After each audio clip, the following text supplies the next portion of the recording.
북한이 도발한 배경에 대해서 전문가를 연결해 좀 더 자세히 알아보겠습니다. 네, 북한의 7차 핵실험이 곧 있을 것이라는 예측이 계속되는 가운데 또 8발의 단거리 미사일을 발사한 이유까지 짚어보겠습니다.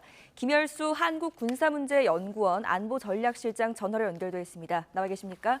네, 안녕하세요. 네, 안녕하세요. 아침 9시 때 발사를 했고요. 일단 8발을 발사했고 단거리 미사일로 지금 추정되고 있습니다. 아직 정확한 재원이나 사거리, 고도 등은 확인이 안 된 거죠? 그렇죠. 아직까지 국방부에서 분석을 해서 세부적인 내용은 뭐 분석이 끝나는 대로 좀 발표하지 않겠는가라고 생각을 합니다. 네, 발사 장소는 일단 동해 쪽하고 평양 쪽 이렇게 두 곳으로 알려지고 있습니다. 어떤 의도가 있을까요?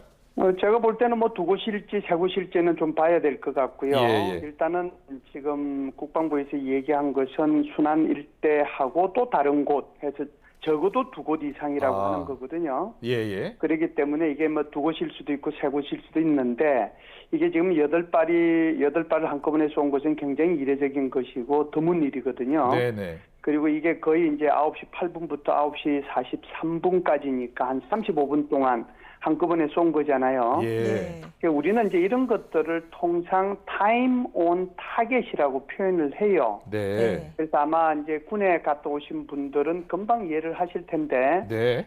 이제 서로 다른 장소에서 어떤 일정한 목표에 한꺼번에 쏘는 거거든요. 예. 그러니까 시간은 서로 다르지만은 도착하는 소위 말해서 거기 표적에 도착하는 시간을 같이 하는 것을 타임 온 타켓이라고 그래서 TOT 타격이라고 표현을 해요. 네. 그래서 제가 볼 때는 이번에는 북한이 무슨 뭐 어떤 단거리 미사일을 시험 발사하는 것도 아니고 네. 또 어떤 뭐 미사일에 대해서 제대로 지금 훈련이 돼 있는지 안 돼 있는지 검수하기 위한 목적도 아닌 것 같고 예.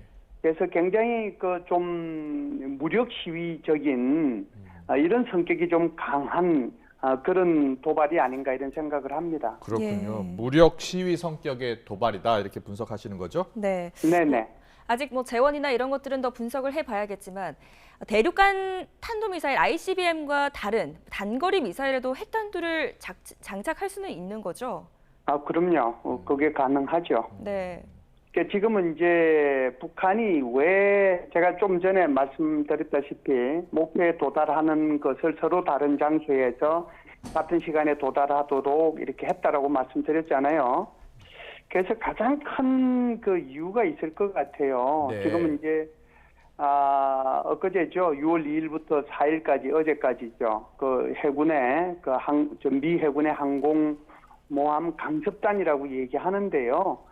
그 레이건함 포함해가지고 네. 그다음에 한국의 그 독도함 14,000톤급이죠. 예. 그리고 이제 이지사함은 7,600톤급인데 이게 세종대왕함 그리고 이제 4,400톤급 대왕함 이런 함정들이 같이 참석을 해서 오키나와 인근 해역에서 훈련을 했는데요. 이게 지금 2017년도 11월 이후에 거의 4년 7개월 만에 하는 훈련이거든요. 그렇군요. 예. 그래서 지금 북한이 가장 목표를 두고 한 것이 여기에 대해서 소위 말하는 그 미군의 함정에 대한 그런 그 지대함 미사일 이쪽일 가능성이 굉장히 높지 않을까 이런 생각을 저는 개인적으로 해요. 네. 물론 이제 분석이 더 나와 봐야 되겠지만 제가 볼 때는 이런 우리의 함정 훈련에 대한 북한 스스로가 가지고 있는 소위 말하는 금성 3호라고 하는 건데요. 네. 이 금성 3호를 통해 가지고 이런 훈련을 하지 않았는가 이런 생각을 하는데 이건 조금 분석이 더 필요합니다. 게다가 두 번째는 이 좀 전에 말씀드렸던 우리의 독도함이나 세종대왕함 그리고 문무대왕함들이 전부 다 어디로 가는 중에 있었느냐 하면 림팩 훈련이라고 하는 게 있거든요. 네. 미국 주도의 훈련인데 이게 이제 이번 달 29일부터 다음 달 4일까지 하와이 인근에서 하는 훈련이에요. 예. 그러니까 이때 이제 참여하는 뭐 전 세계의 해군이 한 26개국 정도 되는데 주로 여기 아시아 태평양 지역의 해군들이 각 국가들이 참여를 하죠. 그래서 이제 한국의 이런 그 세척에 이 이지스함과 독도함이 그쪽으로 이동을 하면서 오키나와에서 훈련을 했고 그리고 또 림팩에서도 훈련을 이제 하는 것이 정해져 있잖아요. 네. 그리고 이제 7월 3일 날은 한미일 북핵 수석 대표들이 미사일 발사에 대한 규탄도 하고 7차 핵실험을 포기하라고 이런 이제 압박도 하고 그러니까 여기에 대응하는 성격 그리고 이제 미군 함정에 대한 어떤 TOT 사격 이런 의도를 가지고 북한이 지대한 미사일 위주로 이런 도발을 하지 않았는가 이런 생각을 합니다. 네, 알겠습니다. 다양한 배경과 분석을 해주셨는데요. 우리 정부도 그렇고 미국 정부도 북한이 곧 4차 핵실험을 할 것이다 이렇게 예측하고 있잖아요. 그런데 그렇죠.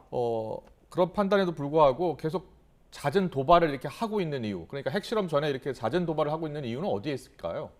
이런 거죠. 이제 예를 들어서 우리 같은 경우에는 우리나 이제 미국 같은 경우에는 북한이 7차 핵실험을 하지 못하도록 하기 위해서 억제력을 보여주는 거잖아요. 예.